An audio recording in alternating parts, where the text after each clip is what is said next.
Zwei Vorwürfe: zu viel und zu wenig. Hinsichtlich der Kritik an Gamification als Schädigung des Lernprozesses lassen sich zwei zentrale und teils widersprüchliche Vorwürfe ausmachen. Gamification macht den Lernprozess einerseits zu einfach und andererseits zu kompliziert. Beide Vorwürfe zielen darauf ab, dass durch den vermeintlichen Hedonismus von Gamification zu wenig gelernt wird bzw. das Gelernte nicht ausreichend vertieft wird, weil der Lerntätigkeit nicht die hierfür notwendige Ernsthaftigkeit entgegengebracht wird. Vorwurf 1: Gamification verkompliziert den Lernprozess. Der Vorwurf der Verkomplizierung bedient sich der Idee der didaktischen Reduktion. Die besagt, dass das Lernen häufig an einer Überforderung der Lernenden scheitert. Deshalb hat sich unter Didaktikerinnen eine Vorgehensweise etabliert, bei der die Komplexität des Lerngegenstandes durch die Lehrkraft zuerst so weit wie möglich reduziert und dann im weiteren Verlauf der Lehrveranstaltung den realen Gegebenheiten wieder schrittweise angenähert wird. Dieses Vorgehen wird durch die Befunde der psychologischen Gedächtnisforschung legitimiert. In den Augen der in der Lernpsychologie populären Cognitive Load Theory wird unsere Gedächtniskapazität und damit unsere mentale Verarbeitungskapazität als ein äußerst knappes Gut angesehen, mit dem Lehrkräfte gut haushalten müssen, um die Lernenden nicht zu überfordern. Laut Cognitive Load Theory ist das entscheidende Problem beim Lernen unser Kurzzeitgedächtnis, welches nur eine sehr begrenzte Menge an Informationen aufnehmen und verarbeiten kann. Das Kurzzeitgedächtnis stellt dabei den Flaschenhals zu unserem Langzeitgedächtnis dar, welches eine praktisch unbegrenzte Menge an Informationen speichern kann, die zuvor jedoch alle durch das Kurzzeitgedächtnis gegangen sein müssen. Das menschliche Gedächtnis wird hierbei analog zum Computer gedacht, der ebenfalls über einen Arbeitsspeicher und einen Langzeitspeicher verfügt. Diese Begrenztheit unseres Kurzzeitgedächtnisses zeigt sich unter anderem an der geringen Menge an Informationen, die wir uns im Alltag geistig präsent halten können. Telefonnummern sind hierfür ein gutes Beispiel. Oft haben wir uns eine Sache mühsam eingeprägt und dabei gleichzeitig eine andere Sache, die wir uns zuvor eingeprägt hatten, schon wieder vergessen. Dieses Phänomen bereitet insbesondere Schülerinnen und Schülern sowie Studierenden bei der Prüfungsvorbereitung massiv psychischen Druck. Deshalb muss unser geistiger Arbeitsspeicher, das sogenannte Arbeitsgedächtnis, gemäß den Vertretern der didaktischen Reduktion von allen unnötigen und ablenkenden Informationen freigehalten werden, um alle kognitiven Kapazitäten auf das Erfassen des Lerngegenstandes bündeln zu können. Die Anreicherung des Lernmaterials mit Gamification-Elementen wäre es somit laut Cognitive Load Theory und anderen Vertreterinnen der didaktischen Reduktion ein Schritt in die vollkommen falsche Richtung, da hierdurch vermeintlich die Gefahr steigt, die Lernenden mit unnützen Informationen zu überfluten und damit zu überfordern. Das Erlernen einer vermeintlichen Gamification-Fachsprache verstärkt dieses Problem in den Augen der Reduktionstheoretikerinnen noch zusätzlich. Erwiderung 1: Fehlvorstellung von Gamification. Gamification wird in diesem Vorwurf als Verkomplizierung, als reine Verpackung aufgefasst, die den Wissenskern nur verdeckt, anstatt ihn verständlicher zu machen. Zentraler Einwand ist dabei, dass Narrationen und Quests die Lernenden nur von der eigentlichen Aufgabe ablenken und eine Art Realitätsflucht bedeuten. Der Vorwurf folgt dem Prinzip weniger ist mehr und übersieht dabei jedoch, dass manchmal auch mehr ist mehr gelten kann. Dass die Kapazität unseres mentalen Arbeitsspeichers nämlich durch didaktische Mittel wie Narrationen, Humor und Metaphern erweitert werden kann, ist im Weltbild dieser Theorien nicht vorgesehen. Zwar spricht sich die Cognitive Load Theory für ein Vergrößern der Speichermenge durch das Zusammenfassen von Informationen in Sinneinheiten, das sogenannte Chunking, aus, lässt jedoch im Dunkeln, welche Vorgehensweisen hier Erfolg versprechen. Aus dieser Verweigerungshaltung gegenüber einer didaktischen Anreicherung entspringen auch zahlreiche Vorwürfe zur mangelnden Belegtheit der Wirksamkeit von Gamification, wie erstens der Vorwurf, es handelt sich bei Gamification nur um einen Hype, zweitens das vermeintliche Fehlen von Qualitätsstandards sowie drittens die vermeintlich wissenschaftlich nicht belegte Wirksamkeit von Gamification, die jedoch alle drei durch die in Modul 3 berichteten Ergebnisse zahlreicher Meta-Analysen widerlegt werden. Ein zusätzliches Argument der Vertreter der didaktischen Reduktion und Gegner der didaktischen Anreicherung ist die Benachteiligung von Menschen mit Behinderungen und neurologischen Defiziten durch den Einsatz interaktiver Medien und für die Gamification notwendige Einnahme einer spielerischen Perspektive auf den Lerngegenstand. Dass das Spielen jedoch, wie wir in Modul 1 gelernt haben, zur evolutionären Grundausstattung von Menschen gehört, wird dabei schlicht übersehen. Auch zeigt sich bei vielen Vertreterinnen der didaktischen Reduktion eine eher grundsätzliche Abneigung gegen jegliche Formen von multimedialen und interaktiven Lernmedien, die mit Hinblick auf die empirisch gesicherte Befundlage zur Wirksamkeit dieser Methoden jedoch längst nicht mehr zeitgemäß ist. Wie auch unsere Gesellschaft entwickelt sich das Lehren stetig weiter und mit zunehmender Vertrautheit mit digitalen Medien sinken auch die Bedenken bei Lehrenden und Lernenden. Erwiderung 2. Manchmal ist weniger auch einfach nur weniger. Gute Lehre bedeutet, dass Wissen erlebt wird. Hierfür braucht es für die Lernenden Erlebnisse des Eintauchens in den Lernstoff, wie in ein gutes Buch oder einen spannenden Film. Wissenschaftliche Fachtexte sind hierfür aufgrund ihrer nüchternen und trockenen Schilderung nicht geeignet. Die Lehrkräfte der Universitäten sind in der Regel auch Wissenschaftlerinnen, die eben diese Fachtexte produzieren. So dürfte bei einigen Hochschullehrenden die fälschliche Annahme vorherrschen, nüchterne Sachtexte seien die beste Form der Wissensvermittlung. Dabei wird schlicht übersehen, dass wissenschaftliche Fachtexte in der Regel für Expertinnen geschrieben werden, die bereits über eine beachtliche Menge an Vorwissen verfügen. Durch derart trockene Materialien kommt jedoch die mentale Produktion der Lernenden, die in der Regel noch über kein oder nur sehr wenig Vorwissen zum Lerngegenstand verfügen, nur schwer in Gange. Dies ist besonders ungünstig, da gerade die mentale Auseinandersetzung mit dem Lerngegenstand zentral für das Ausbilden eigener Ideen und Überlegungen auf Seiten der Lernenden ist. Deutlich einfacher fällt die mentale Produktion von Ideen und Haltungen anhand von ansprechenden Narrationen, welche die Lernenden mit eigenen Erlebnissen und Erfahrungen verknüpfen und aus denen sie Methoden ableiten können, wie mit den vermittelten Inhalten umgegangen werden kann. Es zeigt sich also, manchmal ist weniger auch einfach nur weniger. Die Notwendigkeit der didaktischen Reduktion sei dabei nicht als Ganzes in Frage gestellt, sondern nur insoweit, als diese Reduktion die Aneignung des Lernstoffes durch die Lernenden aufgrund unnötiger Hürden wie minimalistischer Präsentation erschwert. Erwiderung 3. Lernen braucht eine produktive Distanz. Der spielerische Umgang mit einem Lerngegenstand kann den Lernenden dabei helfen, eine produktive Distanz einzunehmen, die es ermöglicht, auch unkonventionelle Herangehensweisen zu erproben. Das Thema der lernförderlichen Distanz zum Lerngegenstand wird in den Lernwissenschaften derzeit noch kontrovers diskutiert. Ein Punkt zugunsten der lernförderlichen Distanz lässt sich aber schon ausmachen. Lernen wird gerade dann gefördert, wenn innerhalb des Lernprozesses verschiedene Perspektiven auf den Lerngegenstand eingenommen werden, wie zum Beispiel Pro und Contra sowie gegensätzliche Sichtweisen von Theoretikerinnen und Praktikerinnen, Lehrerinnen und Schülerinnen, Akteurinnen und Interessentenvertreterinnen und viel mehr. Ein entsprechend reichhaltiges Angebot an unterschiedlichen Perspektiven erlaubt es den Lernenden auch auf Distanz zu ihrer eigenen ursprünglichen Perspektive zu gehen und somit eigene implizite Annahmen über den Lerngegenstand in Frage zu stellen. Im besten Falle realisieren die Lernenden, dass Perspektivenwechsel eine Bereicherung ihres individuellen Lernprozesses darstellen. Gamification entspricht dieser Forderung nach Multiperspektivität in der Lehre, da durch das Spiel dem Lernmaterial eine oder sogar mehrere weitere Perspektiven, Helden, Schurken, Opfer etc. auf den Lerngegenstand hinzugefügt werden. Das Erkunden dieser neuen Perspektiven resultiert in mehr Zeit, die für das Lernen aufgebracht wird und somit dem Lernerfolg zugutekommt. Hier sei nochmals auf die eingangs erwähnten Zahlen von 5.000 Stunden Lesen und 10.000 Stunden Spielen während der Schulzeit verwiesen. Wenn es beispielsweise durch Gamification möglich wird, nur ein Viertel der eigentlichen Spielzeit auf das Lernen zu verschieben, bedeutet dies schon 50% mehr Lernzeit und damit einen gewaltigen Zuwachs. Ein zweites Argument für die Notwendigkeit einer produktiven Distanz findet sich in der Distanzlehre während der Corona-Pandemie. Im Gegensatz zu klassischer Präsenzlehre fanden die Lernprozesse dabei nicht mehr in einem geschützten und von der Alltagswelt abgetrennten Vorlesungs- oder Seminarraum statt, sondern direkt in den Schlafzimmern, Küchen und Wohnzimmern der Studierenden. Dieses Einbrechen des Alltags in die Lernprozesse der Studierenden dürfte das Aufkommen einer lernförderlichen Distanz erschwert und in bestimmten Fällen Mitbewohner, Bauarbeiten und anderer Alltagslärm gänzlich unterbunden haben.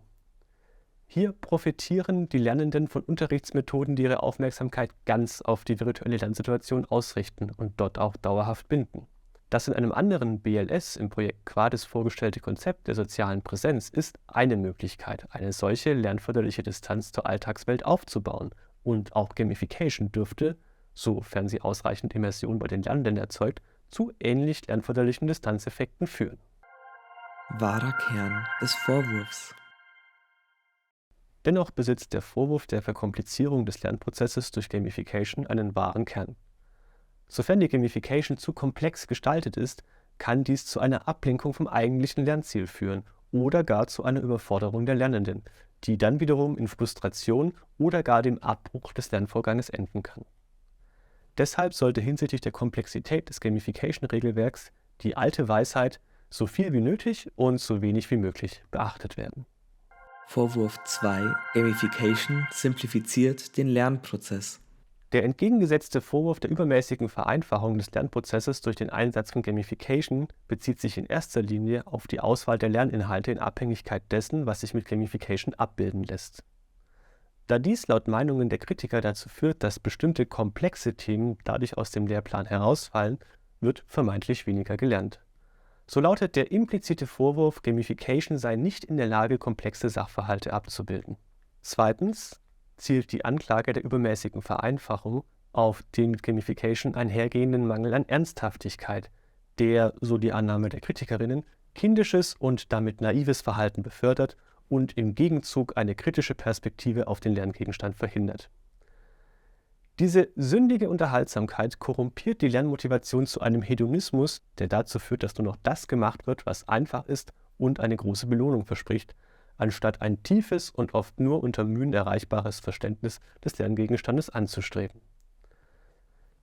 Hiermit zusammenhängt drittens auch die Verführung zum Cheaten bzw. Mogeln, die ebenfalls als Vermeidung des richtigen Umgangs mit dem Lernmaterial angesehen wird. Zusammenfassen lässt sich dieser Vorwurf im Versuch der Lernenden, den Weg des geringsten Widerstandes zu gehen.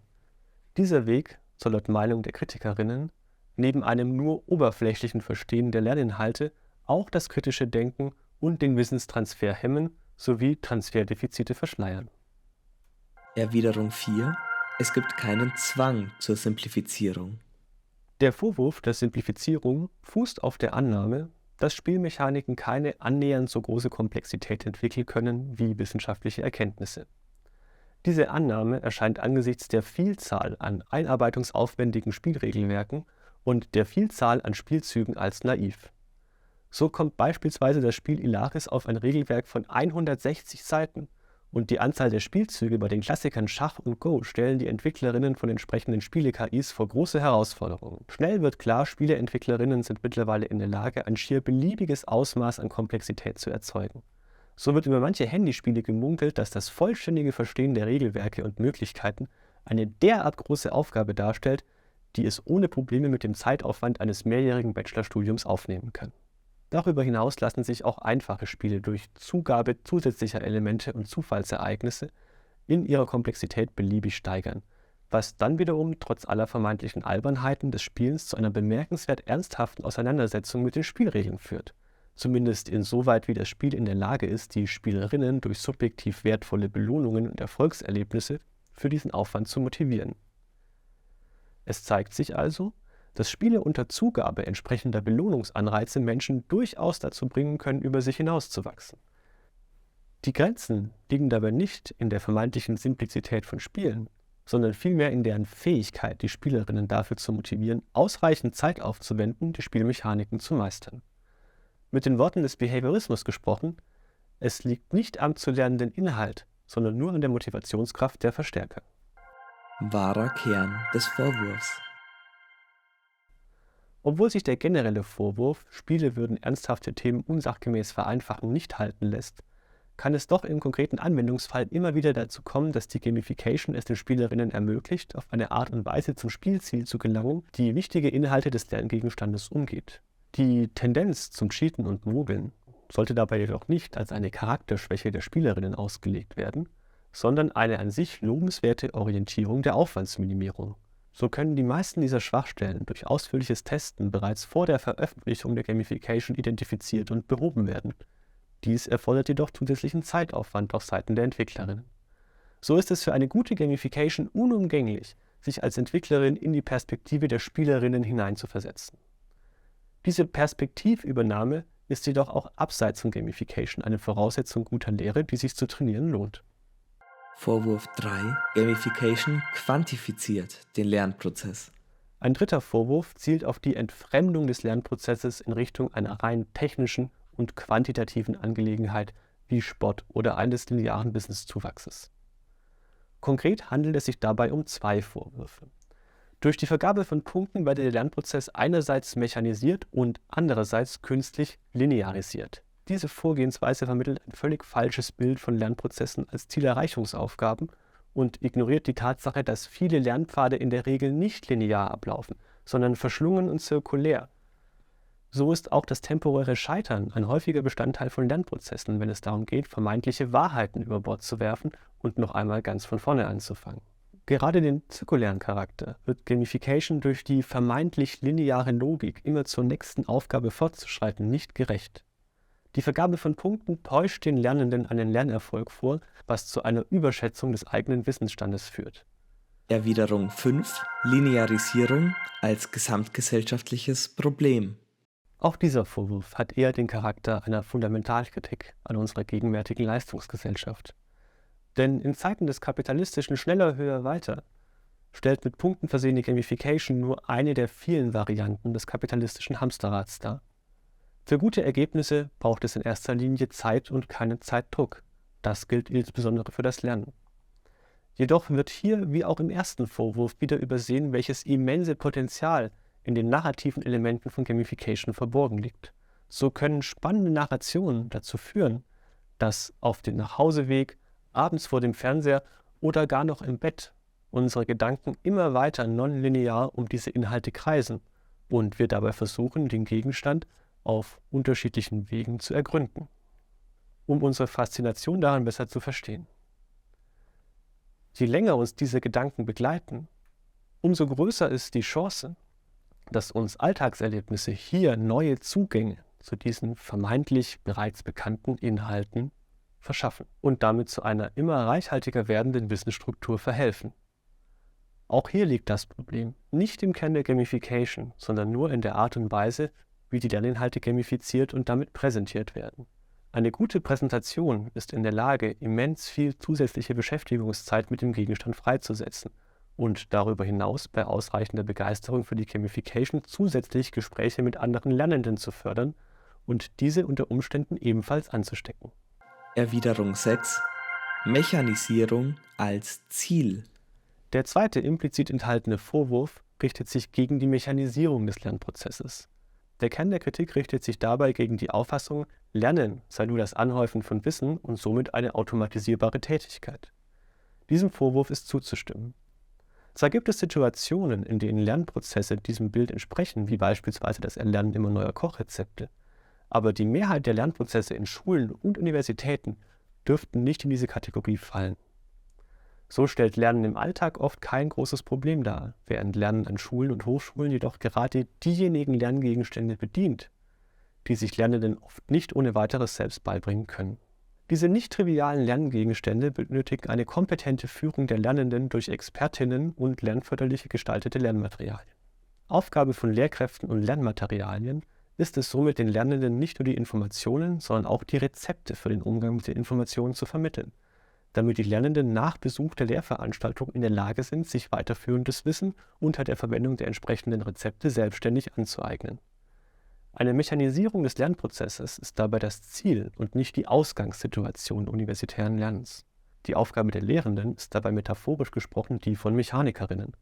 Schwachstellen im Prozess identifizieren und entsprechende Gegenmaßnahmen einleiten. Gamification kann hier dabei helfen, dass die Lernenden ihre Verstehensprobleme verbalisieren, stellt jedoch nur eine unter vielen unterschiedlichen Herangehensweisen zur Erreichung einer transparenten Kommunikation zwischen Lehrenden und Lernenden dar.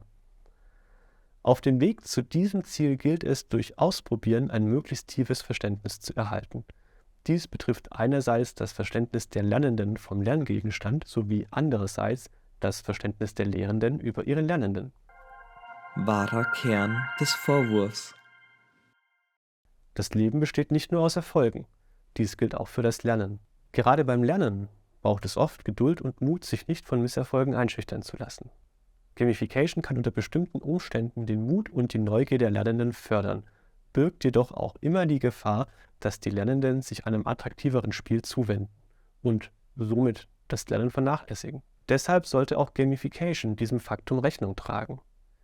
Dies bedeutet jedoch einen anspruchsvollen Balanceakt zwischen zu einfachen Aufgaben, welche die Spielerinnen zwar motivieren, aber wenig neue Herangehensweisen fördern, und kniffligen Aufgaben, welche einerseits die Gefahr eines Motivationsverlustes bergen, aber dafür neue Wege zur Zielerreichung anbahnen.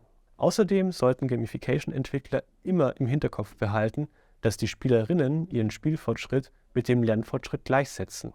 Aus didaktischer Sicht wäre es also höchst problematisch, wenn die einfachen Teile des Lerngegenstandes deutlich mehr Punkte erzielen als die schweren Teile, da dies dazu führt, dass die Lernenden ihr Verständnis des Lerngegenstandes überschätzen.